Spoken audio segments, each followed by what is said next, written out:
Shalom everybody. I'm very happy to be here today.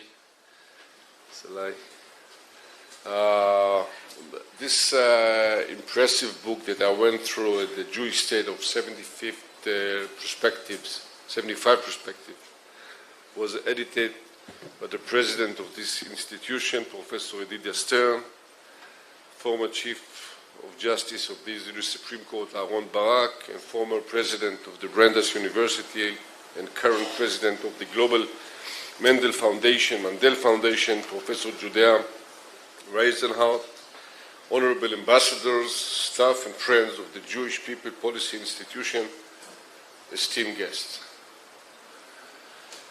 The discussion we need to be having today is what will Israel look like in the next 75 years. In her essay in the book, Alex Riff from the 1.5 Generation movement recalls asking yourself over the years the question, who is really in charge here? Who is responsible? In Hebrew, there's a unique frame for that. Who is Baal Habayit? The heated public argument on this important question is tearing us apart today, and the answer to that question will decide our future.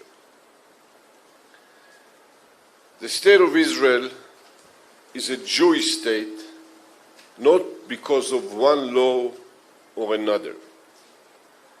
Israel is a Jewish state because of its heritage and values. Because of the fact that most of its citizens see it as such, and likewise, they desire it to continue being as such. Riff writes, "In my eyes, a Jewish state is one that is ever-changing, a country that is naturally learning and growing." She adds, "Israel is a state that cannot be without and cannot be without me."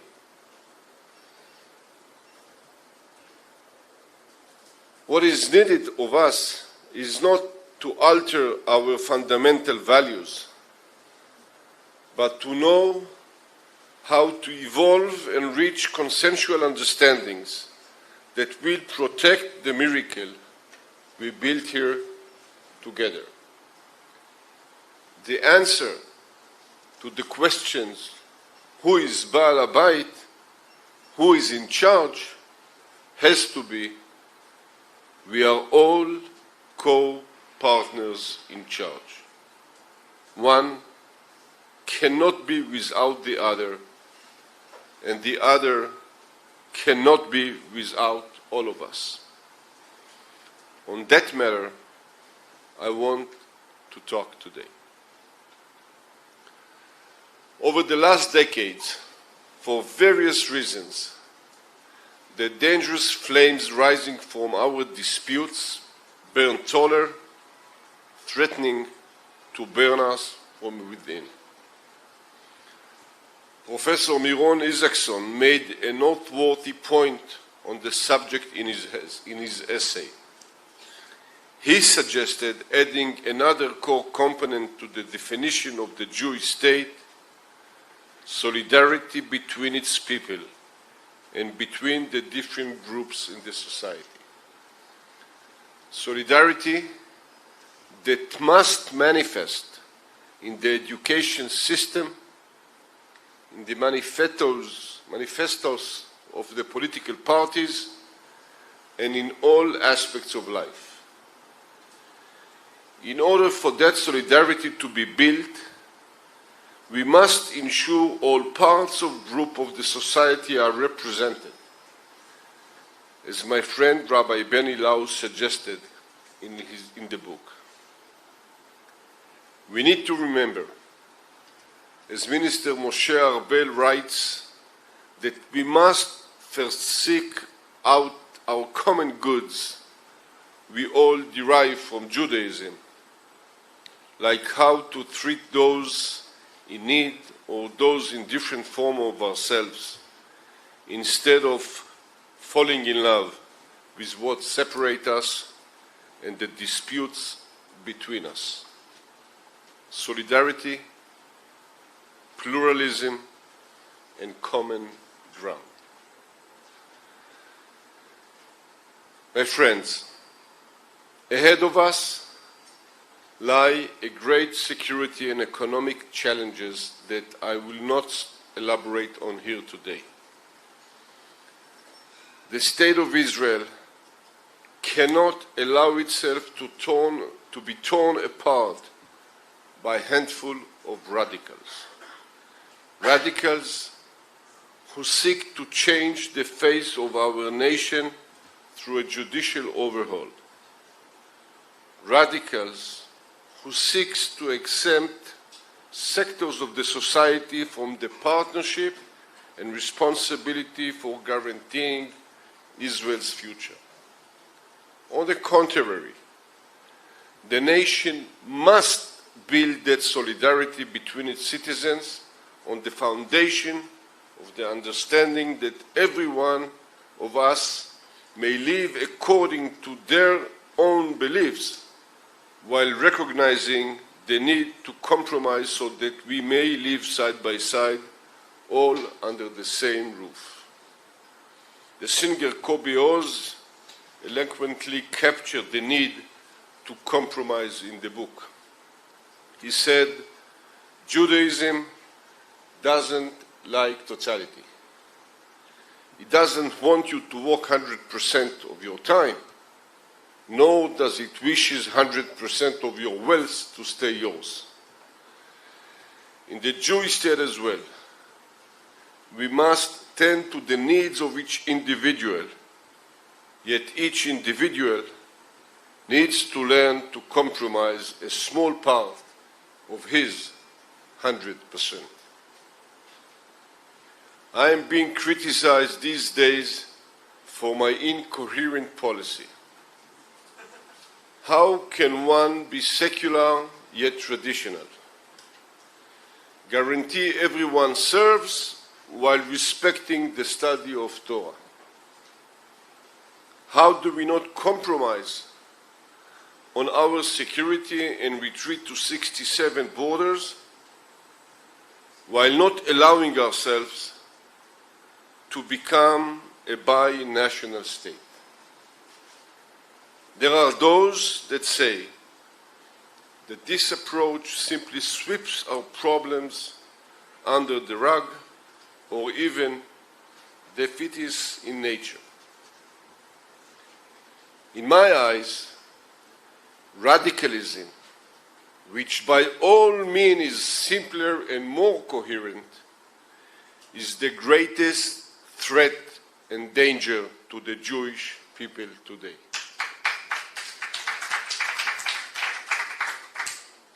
Easy and simple solutions are not a better ideology.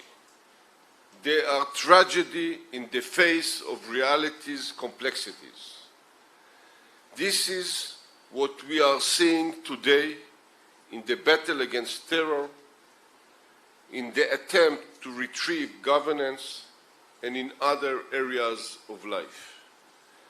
This is what happened when radicalism meets reality.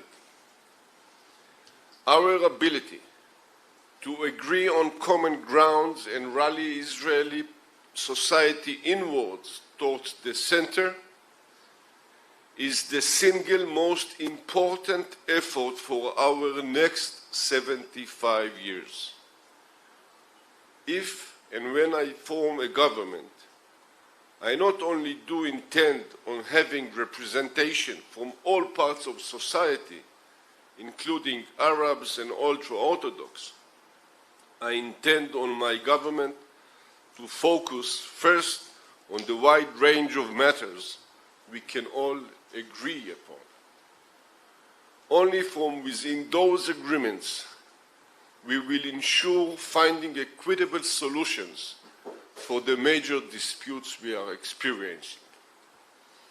To carry out fundamental changes, we must unite the people and carry out changes in a consensual manner that embodies the solidarity thriving at the heart of most Israelis.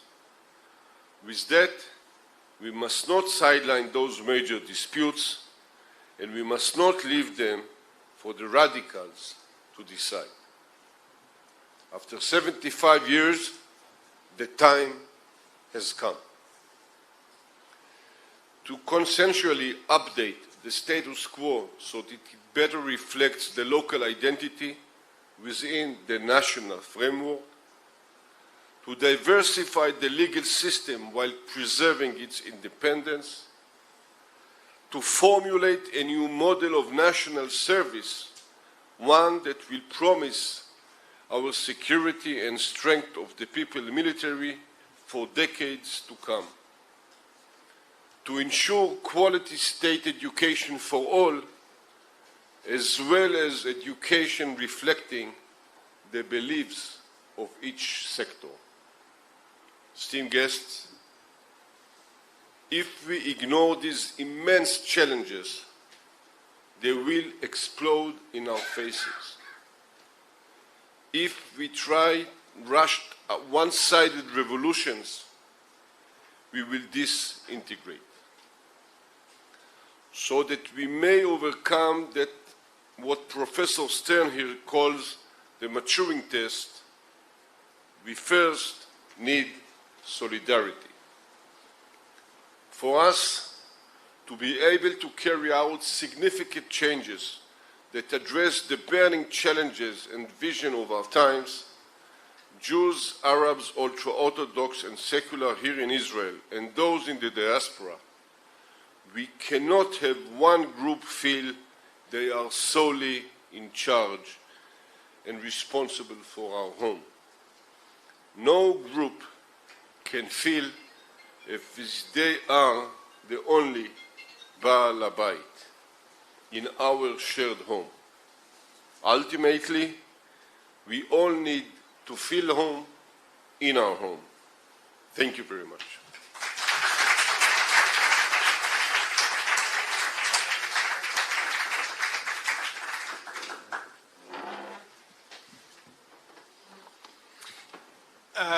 Let me turn that on.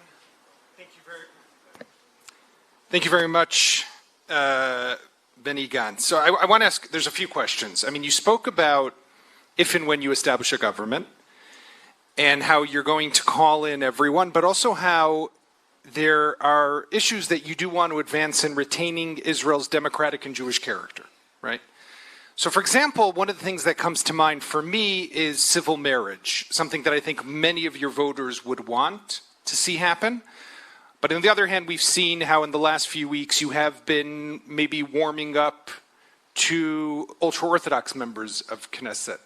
Maybe those are potential future partners in a Benny Gantz-led coalition. How would that work? First of all, we believe in Brit HaZugiyut. I don't know how you say it in something a little less than civil marriage, but an agreement that allows for couples to establish a legal standing. And I guess that we'll have to figure out what suitable for each society and how it wants to do it. Look, I think it's very complicated. It's true. Look, Israel was founded as a Jewish state. And by being a Jewish state, it is very hard to disconnect the religion from the state as we all want it to happen, or as some of us want it to happen.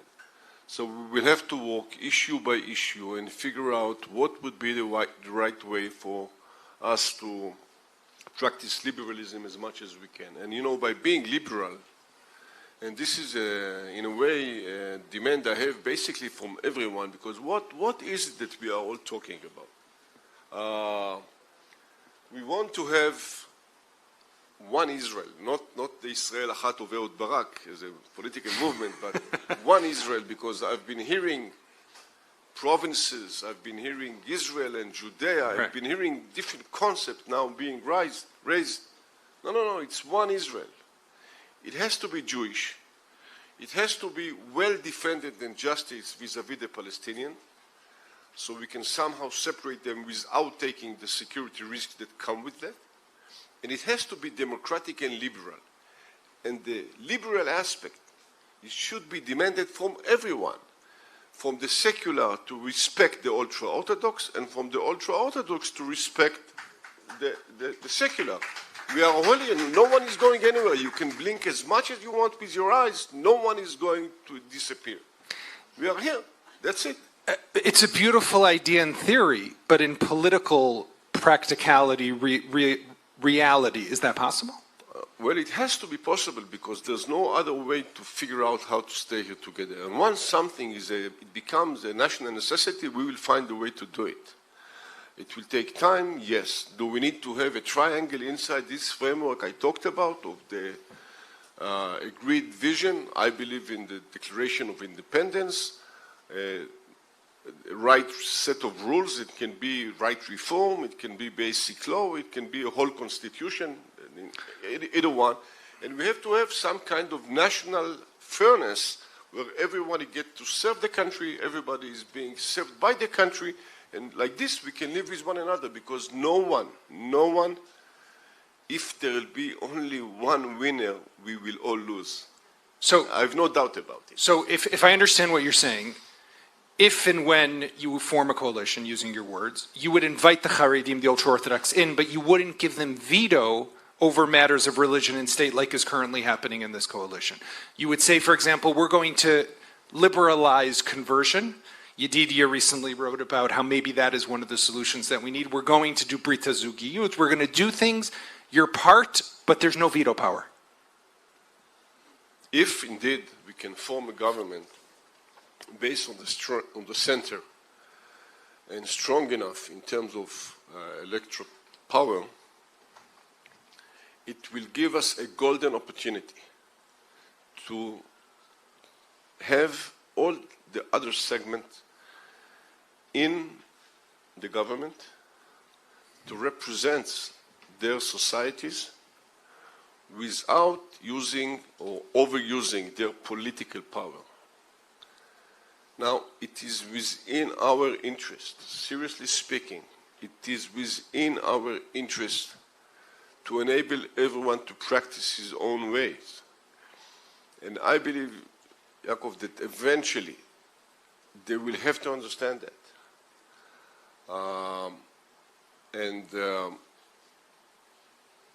You know, I was accused last week, or 2 weeks ago, for running after the ultra-Orthodox. I went to visit Rabbi Bergman in Kollel Rashbi in Bnei Brak.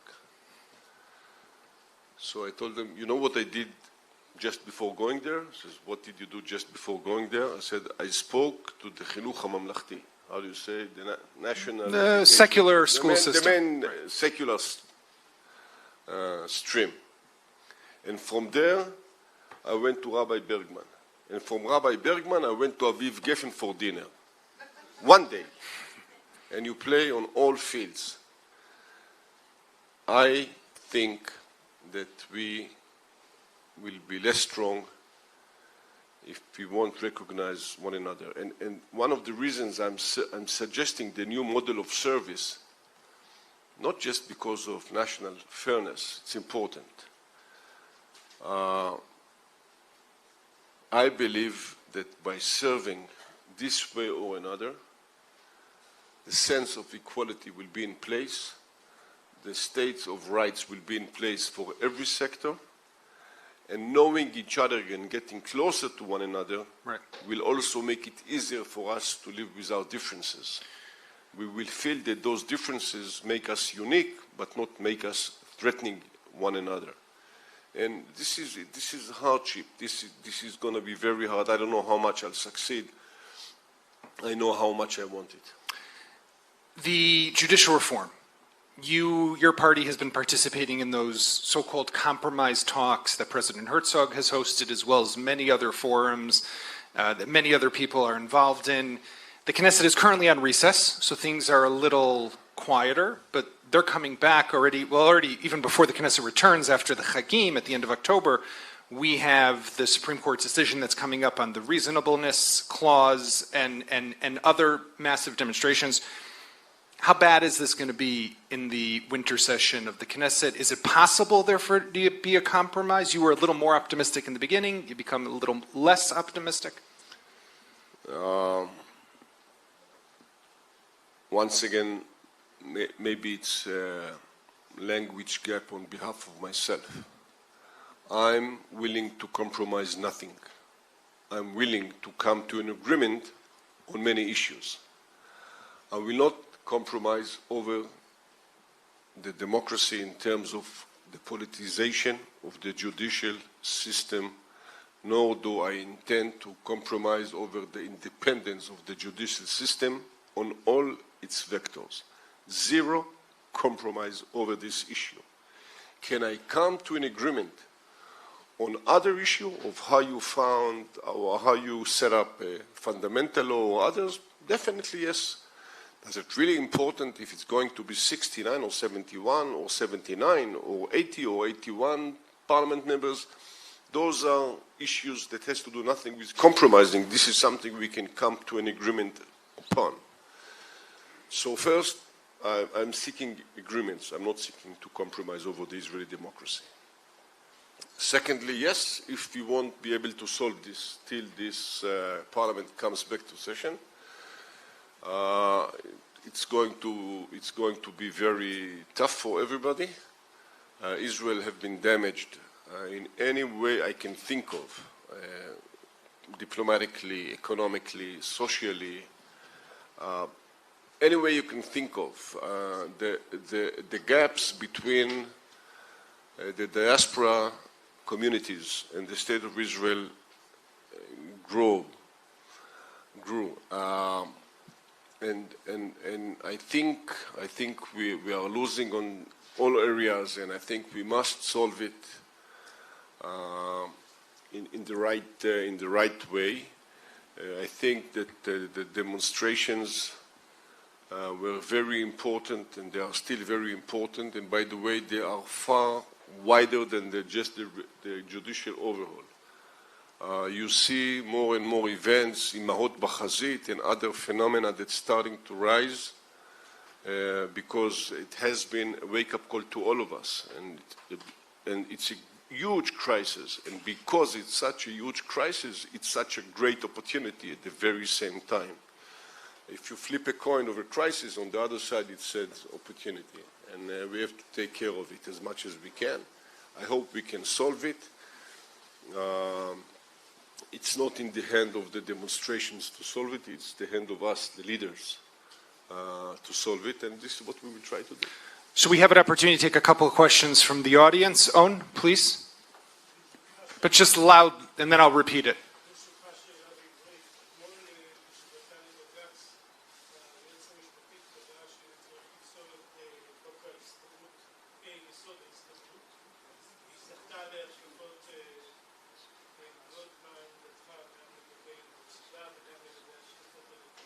So let me just translate. The question was, because it was in Hebrew, so I'm just going to help you out.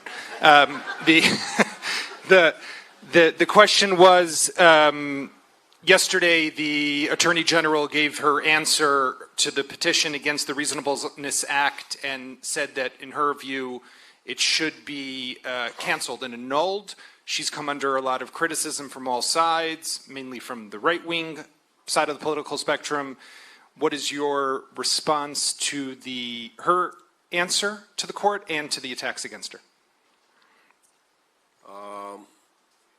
I think we have to differ between what I think of her answer and what I think of her and her mission, I would say. I believe that the mission of the General Counselor is basically to serve the government, to consult the government, and to preserve the rule of law. And she has to be totally independent and solely independent and coming up with what she thinks professionally speaking. And I think that all the assaults on her, it's a kind of terror and trying to deter her from doing her job. And all along the way, I supported her professional independence, and I will do so as much as I can. I think there's no ground for such activities. Thank you. Yes, sir. If you could just speak loudly, please. My name is Ben Malo. I'm a lecturer at Bar-Ilan University in Political Science, Counter-Resolution. I just wanted to inject a conceptual idea. Let's keep it to a question, though, please. Federalism, which involves diversity within unity, which I think you're implying. And it also implies regarding the Palestinians, a federal solution or a federal approach, which is not two states, not one state, but a state and a half. How could you perhaps react to that? First, I'll be very happy to go into to understand it in a more deeper way. But I won't leave it aside.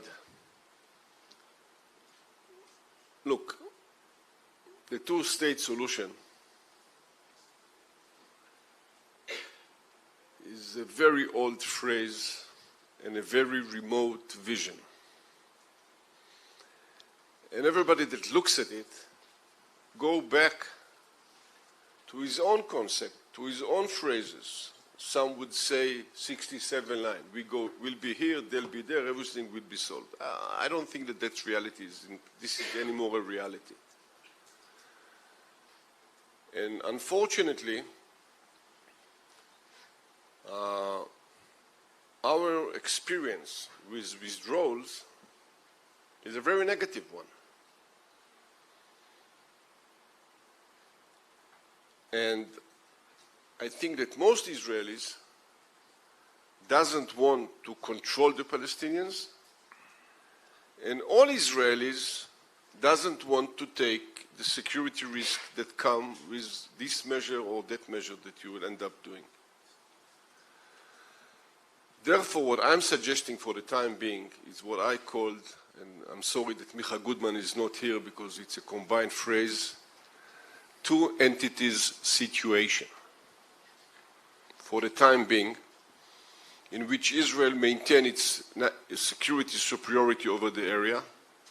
Each one is taking care of his own internal security and aspects. Two combined economies, and then hopefully to create some kind of better reference so we can renegotiate the permanent agreement that can jump back to any phrase that one can ask for. To discuss now a permanent agreement in the shape of two-state solution, it's a fine declaration, but it's very hard to achieve it. Now, I want to prevent Israel from being, Micha, I just spoke highly of you. So I'm seeking to settle the relations between us and the Palestinians, and from a Zionistic and Jewish perspective, I want to separate myself from them in a way that will not endanger our security, and I don't want to stay embedded with them in a way that will endanger our Jewish and democratic segments. I don't want to have a binational sentence, I said it. And I'm not, I'm going to the Kotel. I always ask the same prayer, Ave Shalom Aleinu, Aseh Shalom, Ave Shalom Aleinu, V'aseh Shalom Benenu. That's the same constant prayer I'm using all the time. So with them, it's Ave Shalom Aleinu. I'm willing to work for that without risking the security of the State of Israel. And just before we let you go, there was a big discussion here between Elliot and Dennis and Stuart and Ruth before about Saudi. If there's Saudi normalization and you are asked to come into the government to replace the current people because the Palestinian concessions will not be possible in this current government, for the state, for peace, like you just said, the prayer that you go to the Kotel to give, to support that prayer, would you be willing to take that step? No, I can support it from outside. I don't have to be inside in order to support it. I don't think Bibi wants it. I don't think I can afford it. If this deal will be a good one, and I have my hesitation on this issue, I have my will, I have my hopes, I have my concept. This is a totally different issue. Then I will support it from the outside. Benny Gantz, thank you very much.